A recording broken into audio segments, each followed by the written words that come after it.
Olá pessoal, no seio da Igreja Católica, a morte de um pontífice ela desencadeia um meticuloso protocolo que reflete a solenidade e o respeito pelo papel vital que o Papa desempenha na condição espiritual de milhões de fiéis. A sagrada tradição e o direito canônico estabelecem os trâmites que transitam entre a constatação da morte do pontífice e a eleição do seu sucessor. Simultaneamente surge uma reflexão sobre o direito ou mesmo o dever de realizar-se uma autópsia no corpo do pontífice em situações limites, apresentando um confronto entre o inviolável e o investigativo. Nesse vídeo nós vamos trazer os procedimentos pós-mortem de um papa, analisando a complexa questão da autópsia e da polêmica surgida pela ausência de tal procedimento na suspeitíssima morte do Papa João Paulo I. Então vamos lá. A sequência de ações após a morte de um pontífice, ela é marcada por um profundo respeito e decoro. Sempre se deve ter em mente que se está diante do sucessor de Pedro, da maior autoridade religiosa, gostem ou não da maior autoridade religiosa do mundo. O primeiro procedimento é a confirmação do óbito pelo Carmelengo. Alguns não sabem, mas essa palavra Carmelengo, ela tem um significado de camareiro. Isso porque, originalmente, cabia a esse religioso cuidar dos aposentos papais. Hoje, o Carmelengo tem um papel importantíssimo, pessoal, na cúria. As suas atribuições, elas, sobretudo, são de natureza administrativa e financeira. A ele cabe a supervisão das propriedades e receitas da Santa Sé, trabalhando para garantir o funcionamento adequado do Vaticano, especialmente durante o período conhecido como sede vacante, que é o intervalo de tempo entre a morte ou renúncia de um papa e a eleição do seu sucessor.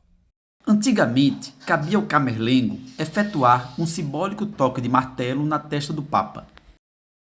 Ele deveria repetir o procedimento por 3 vezes, chamando o pontífice pelo seu nome de batismo. Se não houvesse resposta, a morte era declarada. Hoje em dia, a confirmação é feita, evidentemente, através de exames médicos. Após a confirmação da morte, ocorre o selamento do apartamento papal e o início dos preparativos para o funeral. Uma série de missas ocorrem até o enterro papal, respeitando assim tanto a figura do Papa quanto o luto da comunidade católica.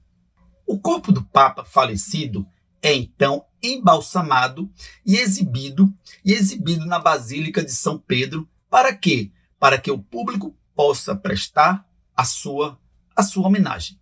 Após o enterro, inicia-se o conclave, onde cardeais com mais de 80 anos escolhem o sucessor.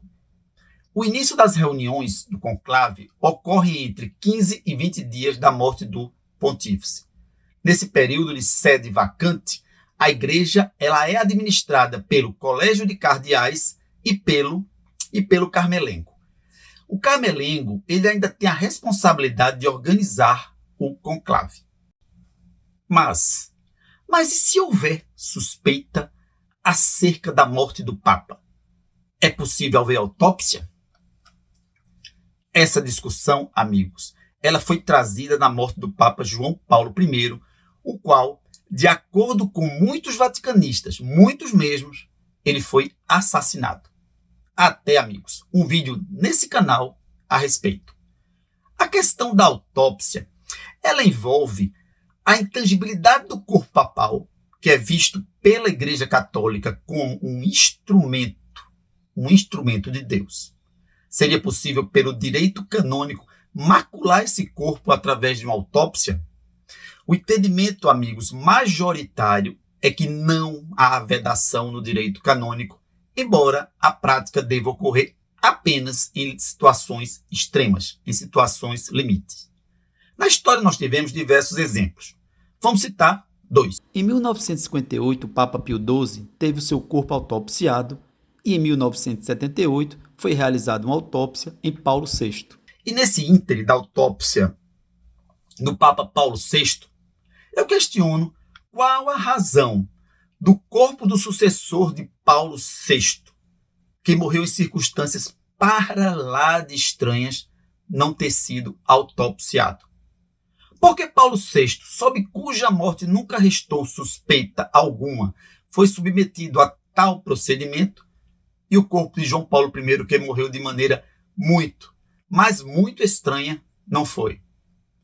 Algumas pessoas na época chegaram a afirmar que a autópsia não ocorreu porque o corpo de um papa ele não poderia sofrer tal procedimento. Tal tese apresentou-se totalmente dissociada da realidade, conforme estamos vendo aqui nesse próprio vídeo, amigos. Em princípio, a deferência ao cargo ela deve ser considerada, não sendo realmente aconselhável macular o corpo do pontífice.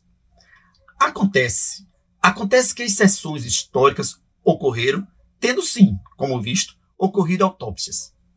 Em situações suspeitas, é importante que seja feito o procedimento, até mesmo para proteger os futuros papas, pois assassinos em potencial saberão que mortes suspeitas serão investigadas de maneira profunda.